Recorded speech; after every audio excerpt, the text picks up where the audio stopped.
as you hear the experts talk about the need for a new normal? Or is it your point that, hey, I'm all for the new normal, but just be sure that you don't get caught? That's the whole idea of a covert op. Now, there's no reason to suggest that there's been any such snafu, pardon my French, in Pakistan. You could raise some questions about what's happening with Pannu in America. Go ahead, Sumant. Yeah, Barkha, I think the latter is my point of view. I think that covert ops are carried out by many governments, and the United States has got no moral standing to lecture after what they have done in virtually every corner of the world for the last 3-4 decades. So I don't see that as an issue at all. The point is, a, you don't get caught, and two, the problem comes when you have a government that is constantly keen to set a narrative, and which focuses excessively on on creating this public opinion, or molding the opinion that it is a muscular government and so on. So I think that is why people have a problem in trying to sift how much of this is actually true. If it were true, I don't think people have a problem with it. I think people, by and large, would agree with the general's point of view, and Mr. Azad's point of view, that every other country, major country in the world does it, so why shouldn't we? Look at what Russia has been doing all over, or China, and I don't think that we should be shy of at any point of indulging in covert ops.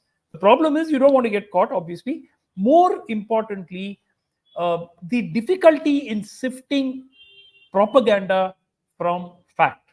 And as we said, I was looking at the list of people who were allegedly who have been killed in the last 10-15 people, 10-15 weeks or so. Which there's a big list which has been put out by people like Op India, Swarajya, and all the right-wing things, publications and social media sites.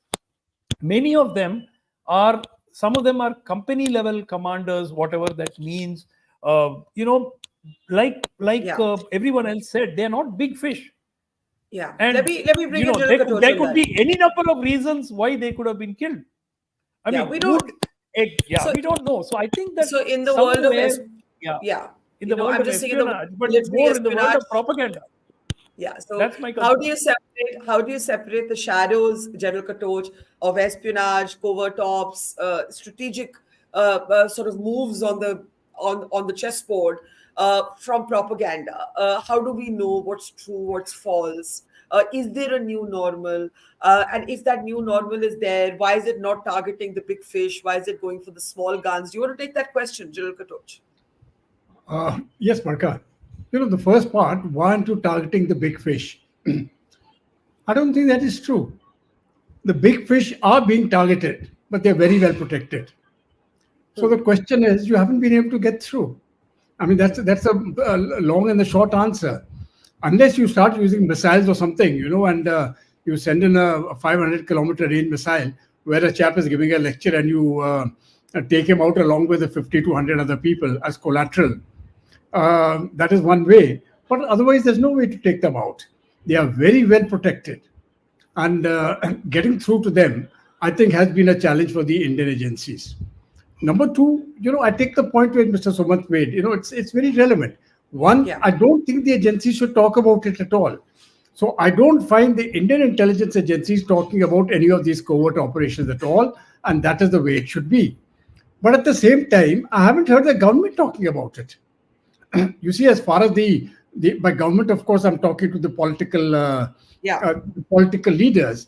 I haven't heard any political leader talking about it. So I think that is a better way to do it. You ignore it. Magazines are talking about it, okay? Or if you're talking about Op India or Swarajya or the others. But then that's the job of the media. You want to sell. So they talk about it. The left-wing media, they talk about it. They talk about whatever they wish to do. Everybody is trying to sell a narrative. Yeah. And I think that is the important point. India has been very weak. And I've maintained this for a very long time. General Raj Shukla knows it. For a very long time, we have been very weak on building narratives, especially with respect to Pakistan.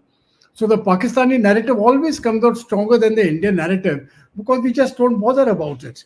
I And, think and, that and, and, and and we should underline that the Pakistani army chief has just been in the United States directly meeting with the US Secretary of State. Extremely peculiar. I mean, there's no pretense yes. anymore that there is a civilian fronting Pakistan. I just wanted to No, you see underline that. now what is the you see the way Pakistan is getting into bed again with the Americans, and the Yes. Indian elections are due in the second quarter of next year. I don't know. I think the next 3 months you may have periods of volatility in India being propagated by certain agencies outside Yeah. India, and that includes the United States. Yeah. And I think that Yeah. is one thing which we Uh, need to be careful about. well, I think the United States-India relationship, unlike the Optimist, is a little bit wobbly right now. I was going to close with Mr. Azad and an IB question, but General Shukla, I think I saw you wanted to come in briefly. General Shukla. No, I would just like to say one line that covert capacities are, I don't know whether I should say legitimate, but they are instruments in the strategic toolkits of all nations. Of And course. as we grow in the pecking order, in a very responsible manner, we should develop capacities, in this domain too, because that is the real world. And in the real world, we will need them. And here, if both sides of the political aisle should be on the same wicket, because these capacities are really not driven by any political impulse, but by the nation's needs. So if there is bipartisan support for these kind of capacities, without being formally acknowledged, that's the point which General Katoch makes. We should do it quietly and not talk about it. The Special Operations Command of the United States is raised just for this, but it doesn't talk about it. So that is the thing that we should build capacities and talk less about.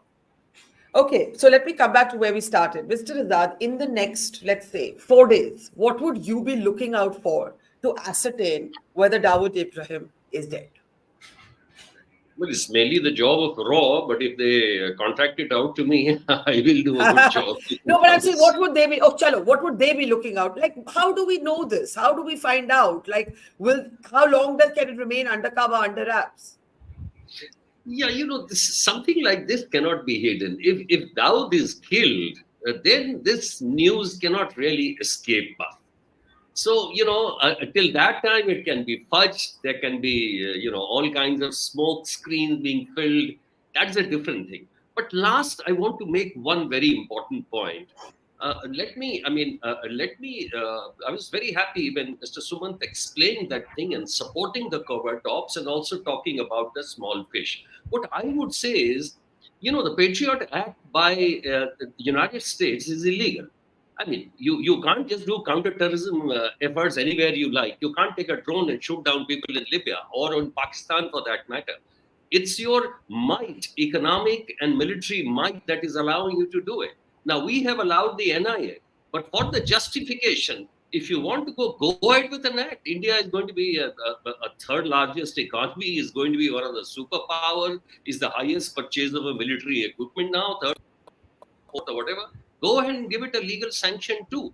And you keep on building your covert ops capacity. And don't talk about it. And my last point is, don't be obsessed with Pakistan. Every day talking about Pakistan. There's no need even to reply them in the UN Assembly. In fact, all these Khalistani jokers who are there abroad, they are not impacting the Punjab polity at all, except for some crimes here and there. We are a big nation and we should behave like that. Okay, General Shukla, closing word. General Shukla? God said is extremely wise. Enough of Pakistan. The real competitor is China, and a lot needs to be done there. We should turn our gaze there. And one more point, which I always say, I just wish to reiterate today, that a muscular foreign policy also has consequences. When your foreign policy is muscular, make sure that your instrument of force is in the highest state of readiness. It is well oiled and calibrated. It is easy to be muscular. The other part is more difficult. They have to move in sync. Absolutely.